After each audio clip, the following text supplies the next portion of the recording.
Hello friends, welcome back to Patel computer YouTube channel. Friends, ಇವತ್ತಿನ ವಿಡಿಯೋದಲ್ಲಿ ಏನಪ್ಪ ಅಂತಂದರೆ ಸಾಮಾಜಿಕ ಭದ್ರತೆ ಮತ್ತು ಪಿಂಚಣಿಗಳ ನಿರ್ದೇಶನಾಲಯ ವತಿಯಿಂದ ಕರ್ನಾಟಕ ಸರ್ಕಾರ ವತಿಯಿಂದ ಏನಿದೆ ಸಂಧ್ಯಾ ಸುರಕ್ಷಾ ಯೋಜನೆ ಬಗ್ಗೆ ಒಂದಿಷ್ಟು ವಿಡಿಯೋ ಬಗ್ಗೆ ಸಂಪೂರ್ಣವಾಗಿ ಮಾಹಿತಿ ವಿಡಿಯೋದಲ್ಲಿ ತಿಳಿದುಕೊಳ್ಳೋಣ. ಸೊ ಫ್ರೆಂಡ್ಸ್, ಮೊದಲಿಗೆ ಏನಾದರೂ ನಮ್ಮ ಚಾನಲನ್ನು ನೋಡ್ತಾ ಇದ್ದರೆ ನಮ್ಮ ಚಾನಲ್ಗೆ ಸಬ್ಸ್ಕ್ರೈಬ್ ಆಗಿ ಹಾಗೂ ಪಕ್ಕದಲ್ಲಿರುವ ಬೆಲ್ ಬಟನನ್ನು ಆನ್ ಮಾಡಿದ್ದನ್ನು ಮರಿಬೇಡಿ. ಸೊ ಫ್ರೆಂಡ್ಸ್, ಈ ಒಂದು ವಿಡಿಯೋದಲ್ಲಿ ಏನಪ್ಪ ಅಂತಂದರೆ ಇಲ್ಲಿ ಮನೆಯಲ್ಲಿ ಇರ್ತಕ್ಕಂಥ ವಯಸ್ಕರಾದಂಥ ತಂದೆ ತಾಯಿ ಅಥವಾ ಅಜ್ಜ ಅಜ್ಜಿ ಯಾರಿರ್ತಾರೆ ಅಂಥವರಿಗೆ ಒಂದು ಸಂಧ್ಯಾ ಸುರಕ್ಷಾ ಯೋಜನೆ ಅಡಿಯಲ್ಲಿ ನಿಮಗೆ ಪ್ರತಿ ತಿಂಗಳು ಮಾಸಿಕವಾಗಿ 1,200 ರೂಪಾಯಿ ನಿಮಗೆ ನಿಮ್ಮ ಖಾತೆಗೆ ನೇರವಾಗಿ ವರ್ಗಾವಣೆ ಮಾಡಲಾಗುತ್ತೆ. ಅದಕ್ಕೆ ಸಂಬಂಧಪಟ್ಟಂತೆ ಯಾವ ರೀತಿಯಾಗಿ ಆನ್ಲೈನ್ ಮುಖಾಂತರ ಅರ್ಜಿಯನ್ನು ಸಲ್ಲಿಸಬೇಕು ಹಾಗೂ ಅದೇ ರೀತಿಯಾಗಿ ಹೇಗೆ ಅರ್ಜಿಯನ್ನು ಸಲ್ಲಿಕೆ ಮಾಡಬೇಕು, ಅದಕ್ಕೆ ಬೇಕಾಗುವಂಥ ದಾಖಲೆಗಳನ್ನು, ಅದರ ಅರ್ಹತೆಗಳೇನು, ಅದರ ಬಗ್ಗೆ ಸಂಪೂರ್ಣವಾಗಿ ಮಾಹಿತಿ ವಿಡಿಯೋದಲ್ಲಿ ನೋಡೋಣ.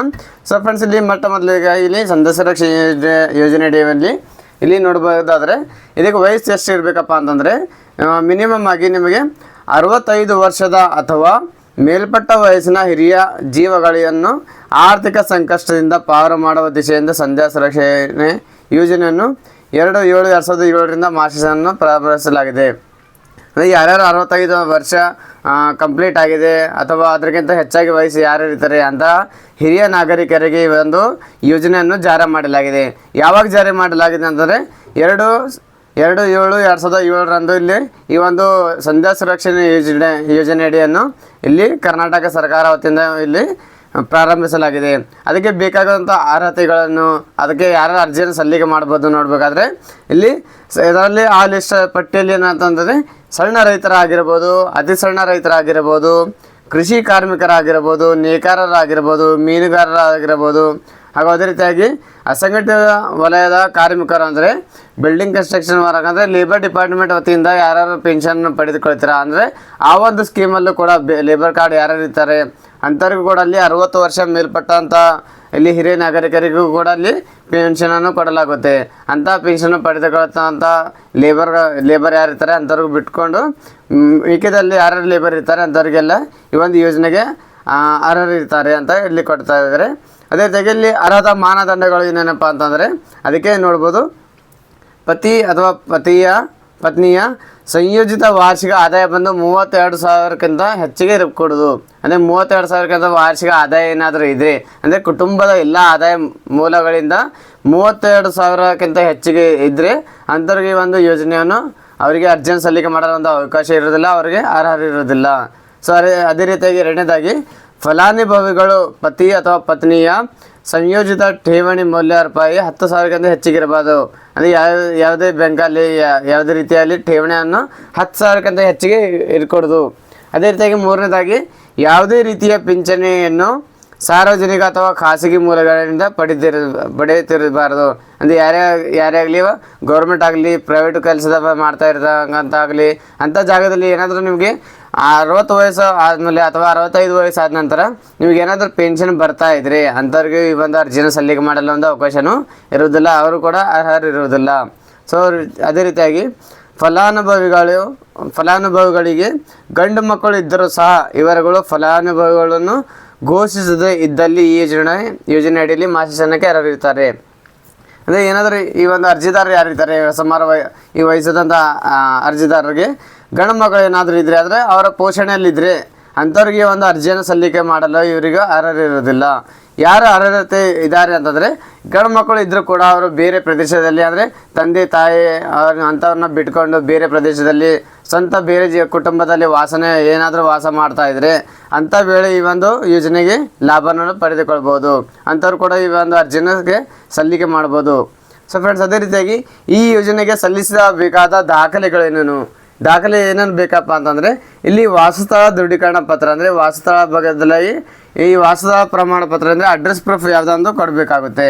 ಅದೇ ರೀತಿಯಾಗಿ ವಯಸ್ಸಿನ ದೃಢೀಕರಣ ದಾಖಲೆ ಅಂದರೆ ಒಂದು ವಯಸ್ಸಿನ ದೃಢೀಕರಣ ದಾಖಲೆ ಬಂದು ನಿಮ್ಮ ಇಲ್ಲಿ ಹತ್ತಿರದ ಯಾವುದೇ ಒಂದು ಪ್ರಾಥಮಿಕ ಆರೋಗ್ಯ ಕೇಂದ್ರ ವತಿಯಿಂದ ಅಲ್ಲಿಂದ ಒಂದು ವಯಸ್ಸಿನ ದೃಢೀಕರಣ ಪತ್ರವನ್ನು ಬರೆದುಕೊಂಡು ಅಲ್ಲಿಂದ ಖಾತ್ರಿಪಡಿಸಿಕೊಳ್ಬೇಕು. ಯಾಕಂದರೆ ಈ ಒಂದು 65 ವಯಸ್ಸನ್ನು ಕಂಪ್ಲೀಟ್ ಆಗಿದೆ ಅಂತ ಒಂದು ಅಲ್ಲಿ ಪ್ರಾಥಮಿಕ ಆರೋಗ್ಯ ಕೇಂದ್ರ ವತಿಯಿಂದ ಅಲ್ಲಿಂದ ದೃಢೀಕರಣ ಪತ್ರನ ಬರೆದುಕೊಂಡು ಬರಬೇಕಾಗುತ್ತೆ.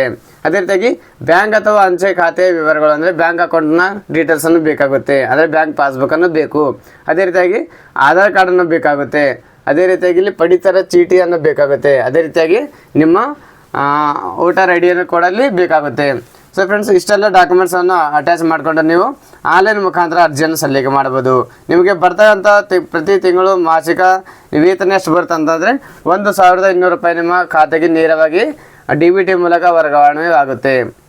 ಸೊ ಫ್ರೆಂಡ್ಸ್, ಅದೇ ರೀತಿಯಾಗಿ ಅರ್ಜಿಯನ್ನು ಹೇಗೆ ಸಲ್ಲಿಕೆ ಮಾಡ್ಬೋದು, ಎಲ್ಲಿ ಸಲ್ಲಿಕೆ ಮಾಡಬೇಕು, ಇಷ್ಟೊಂದು ವಯಸ್ಸಾದ ನಂತರ ಎಲ್ಲಿ ಓಡಾಡಿಕೊಂಡು ಅರ್ಜಿಯನ್ನು ಆಫೀಸ್ಗೆ ಹೋಗಿ ಅಲ್ಲಿ ಆಫೀಸ್ಗೆ ತೆರಳಿ ಅರ್ಜಿಯನ್ನು ಸಲ್ಲಿಕೆ ಮಾಡಲು ಆಗೋದಿಲ್ಲ ಅಂತ ಏನು ಮಾಡಬೇಕಂತಂದರೆ ಈ ಒಂದು ಅರ್ಜಿಯನ್ನು ಅವಕಾಶ ಎಲ್ಲೆಲ್ಲ ಆಗಬೇಕಂದ್ರೆ ಪ್ರತಿಯೊಂದು ಇಲ್ಲಿ ಮೊದಲನೇದಾಗಿ ಅಟಲ್ಜಿ ಜನಸ್ನೇಹಿ ಕೇಂದ್ರ ಅಂದರೆ ನಿಮ್ಮ ಹತ್ತಿರದ ತಹಸೀಲ್ದಾರ್ ಆಫೀಸ್ ಅಥವಾ ನೆಮ್ಮದಿ ಕೇಂದ್ರಕ್ಕೆ ವಿಸಿಟ್ ಮಾಡಿ ಅಲ್ಲಿ ಅರ್ಜಿಯನ್ನು ಸಲ್ಲಿಕೆ ಮಾಡ್ಬೋದು. ಅದೇ ರೀತಿಯಾಗಿ ಎರಡನೇದಾಗಿ ನಿಮ್ಮ ಹತ್ತಿರದ ಯಾವುದೇ ಒಂದು ಗ್ರಾಮ ಒಂದು ಸೆಂಟರ್ಗೆ ಕೂಡ ಅಲ್ಲಿ ಒಂದು ವಿಸಿಟ್ ಮಾಡಿ ಇಲ್ಲಿ ಕೂಡ ಅರ್ಜಿಯನ್ನು ಸಲ್ಲಿಕೆ ಮಾಡ್ಬೋದು. ಯಾವುದೇ ಒಂದು ಕರ್ನಾಟಕವನ್ನು ಒಂದು ಅಲ್ಲಿ ಇದ್ದರೆ ಆ ಒಂದು ಕರ್ನಾಟಕವನ್ನು ಅಲ್ಲಿ ಹೋಗಿ ಕೂಡ ಅರ್ಜಿಯನ್ನು ಸಲ್ಲಿಕೆ ಮಾಡ್ಬೋದು. ಇನ್ನೊಂದು ಬೆಂಗಳೂರಲ್ಲಿ ಇರ್ತಾ ಇದ್ರೆ ಬೆಂಗಳೂರು ಅಂತ ಆಫೀಸ್ ಇರುತ್ತೆ, ಅಂತ ಆಫೀಸಲ್ಲಿ ಹೋಗಿ ಅಲ್ಲಿ ಕೂಡ ಅರ್ಜಿಯನ್ನು ಸಲ್ಲಿಕೆ ಮಾಡ್ಬೋದು. ಅದೇ ರೀತಿಯಾಗಿ ನಿಮ್ಮ ಅಕ್ಕಪಕ್ಕದಲ್ಲಿ ಯಾವುದೇ ಒಂದು ಸೈಬರ್ ಕೆಫೆ ಏನಾದರೂ ಇದ್ದರೆ ಅಂತ ಸೈಬರ್ ಕೆಫೆಯಲ್ಲಿ ಹೋಗಿ ಅಲ್ಲಿ ಕೂಡ ನೀವು ಅರ್ಜಿಯನ್ನು ಸಲ್ಲಿಕೆ ಮಾಡ್ಬೋದು. ಅರ್ಜಿ ಸಲ್ಲಿಕೆ ಮಾಡಿದ ನಂತರ ನಿಮಗೆ ಈ ಒಂದು ಅಪ್ರೂವಲ್ ಆದ ನಂತರ ಸಂದೇಶ ಸುರಕ್ಷಾ ಯೋಜನೆ ಅಡಿಯ ಒಂದು ಆರ್ಡರ್ ಕಾಪಿ ಬರುತ್ತೆ. ಅದು ಯಾವ ರೀತಿಯಾಗಿ ಪಡೆದುಕೋಬೇಕು ಅಂತಂದರೆ ಮೊದಲನೇದಾಗಿ ನೀವೇನು ಮಾಡಬೇಕಂದ್ರೆ ಆನ್ಲೈನ್ ಮುಖಾಂತರ ಅರ್ಜಿಯನ್ನು ಸಲ್ಲಿಕೆ ಮಾಡಬೇಕು. ಆನ್ಲೈನ್ ಮುಖಾಂತರ ಅರ್ಜಿಯನ್ನು ಸಲ್ಲಿಕೆ ಮಾಡಿದ 1 ಗಂಟೆಗಳ ಕಾಲದ ಅವಧಿಯಲ್ಲಿ ನಿಮ್ಮ ಗ್ರಾಮ ಲೆಕ್ಕಾಧಿಕಾರಿ ಯಾರಿದ್ದಾರೆ ಅವರ ಲಾಗಿನ್ಗೆ ಈ ಒಂದು ಅರ್ಜಿಯನ್ನು ಸಲ್ಲಿಕೆ ಮಾಡಿದ ಲಾಗಿನನ್ನು ಅವ್ರ ಲಾಗಿನ್ಗೆ ತೊಗೊಂಡು ಹೋಗುತ್ತೆ. ಆ ಒಂದು ಲಾಗಿನ್ಗೆ ಹೋದ ನಂತರ ನೀವು ಸಿಂಪಲ್ಲಾಗಿ ಒಂದೇ ಸರಿಯಾಗಿ ಅಪ್ರೂವಲ್ ಮಾಡಿಸ್ಬೇಕಂತಂದರೆ ಆನ್ಲೈನ್ ಮುಖಾಂತರ ಅರ್ಜಿಯನ್ನು ಸಲ್ಲಿಕೆ ಮಾಡಿ ನಿಮ್ಮ ಗ್ರಾಮ ಲೆಕ್ಕಾಧಿಕಾರಿಗೆ ಭೇಟಿ ಮಾಡಬೇಕು. ಅವರ ಹತ್ರ ಭೇಟಿ ಆದ ನಂತರ ಅವರಲ್ಲಿ ಈ ಒಂದು ಅರ್ಜಿಗೆ ಸಂಬಂಧಪಟ್ಟಂತೆ ವಿವರಗಳು ತೋರಿಸ್ಕೊಂಡು ಅಲ್ಲಿ ನಿಮಗೆ ರಿಪೋರ್ಟನ್ನು ಬರೆಸ್ಕೋಬೇಕಾಗುತ್ತೆ. ನಿಮ್ಮ ಡಾಕ್ಯುಮೆಂಟ್ಸ್ ಮೇಲೆ ಈ ರಿಪೋರ್ಟನ್ನು ಬರೆದು ಕೊಟ್ಟ ನಂತರ ನೆಕ್ಸ್ಟ್ ಎರಡನೇದಾಗಿ ಕಂದಾಯ ನಿರೀಕ್ಷಕರ ಹತ್ತಿರ ಒಂದು ವರ್ಗಾವಣೆ ಮಾಡಲಾಗುತ್ತೆ. ಕಂದಾಯ ನಿರೀಕ್ಷಕರು ಏನು ಮಾಡ್ತಾರೆ, ಮತ್ತು ದಾಖಲೆಗಳು ಪರಿಶೀಲನೆ ಮಾಡಿ ಅವರು ಕೂಡ ಒಂದು ವಿವರ ಬರೀತಾರೆ, ರಿಪೋರ್ಟನ್ನು ಬರೀತಾರೆ. ಆ ಒಂದು ರಿಪೋರ್ಟನ್ನು ತಗೊಂಡ ನಂತರ ಮೂರನೇದಾಗಿ ನಿಮ್ಮ ಅಲ್ಲಿ ತಹಸೀಲ್ದಾರ್ ಆಫೀಸಲ್ಲಿ ಇರ್ತಕ್ಕಂಥ ವಿಷಯ ನಿರ್ವಾಹಕರ ಹತ್ತಿರ ವರ್ಗಾವಣೆ ಮಾಡಲಾಗುತ್ತೆ. ಅಲ್ಲಿ ವಿಷಯ ನಿರ್ವಾಹಕರ ಹತ್ತಿರ ಹೋದ ನಂತರ ಅವರು ಕೂಡ ದಾಖಲೆಗಳನ್ನು ಪರಿಶೀಲನೆ ಮಾಡಿ ಅವರು ಅಲ್ಲಿಂದ ಆನ್ಲೈನ್ ಮುಖಾಂತರ ಅಥವಾ ಅಲ್ಲಿ ದಾಖಲೆಗಳನ್ನು ಅಲ್ಲಿ ಮತ್ತೆ ಮುಂದಿನ ಕ್ರಮಕ್ಕಾಗಿ ಅಂದರೆ ಡೆಪ್ಯೂಟಿ ತಹಸೀಲ್ದಾರ್ ಆಗಲಿ ಅಥವಾ ಗ್ರೇಡ್ 2 ತಹಸೀಲ್ದಾರ್ ಆಗಲಿ ಅವರ ಲಾಗಿನ್ಗೆ ವರ್ಗಾವಣೆ ಮಾಡಲಾಗುತ್ತೆ.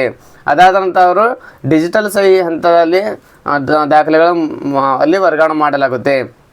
ಆ ಡಿಜಿಟಲ್ ಸಹಿ ಆದ ನಂತರ ನಿಮಗೆ ಯಾರ ಲಾಗಿನಲ್ಲಿ ಅರ್ಜಿಯನ್ನು ಸಲ್ಲಿಕೆ ಮಾಡಿದರೆ ಅವರ ಲಾಗಿನ್ಗೆ ಮತ್ತೆ ಭೇಟಿ ನೀಡಿ ಅಲ್ಲಿಂದ ಡೈರೆಕ್ಟಾಗಿ ನೀವು ಆರ್ಡರ್ ಕಾಪಿಯನ್ನು ಪ್ರಿಂಟನ್ನು ತೆಗೆದುಕೊಳ್ಬೋದು.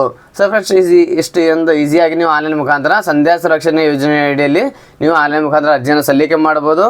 ಯಾವುದೊಂದು ಸೆಂಟರ್ ಕೂಡ ಇರಲಿ ಅಲ್ಲಿ ಕೂಡ ಅರ್ಜಿಯನ್ನು ಸಲ್ಲಿಕೆ ಮಾಡಿ ಇದೇ ರೀತಿಯಾಗಿ ಫಾಲೋಅಪ್ ಮಾಡ್ಕೊಂಡು ನೀವು ಒಂದು ಆರ್ಡರ್ ಕಾಪಿಯನ್ನು ಪಡೆದುಕೊಳ್ಬೋದಾಗಿದೆ. ಸೊ ಫ್ರೆಂಡ್ಸ್, ನಮ್ಮ ಮಾಹಿತಿಯನ್ನು ಇಷ್ಟವಾದಲ್ಲಿ ನಮ್ಮ ವಿಡಿಯೋವನ್ನು ಲೈಕ್ ಮಾಡಿ, ಫ್ರೆಂಡ್ಸ್ ಜೊತೆಗೆ ಶೇರ್ ಮಾಡಿ. ನಾನು ಮತ್ತೆ ಭೇಟಿ ಆಗ್ತಾನೆ ಮುಂದಿನ ವಿಡಿಯೋ ಜೊತೆಗೆ. ಅಲ್ಲಿವರೆಗೆ ನಮಸ್ಕಾರ, ಧನ್ಯವಾದಗಳು, ಶುಭ ದಿನ.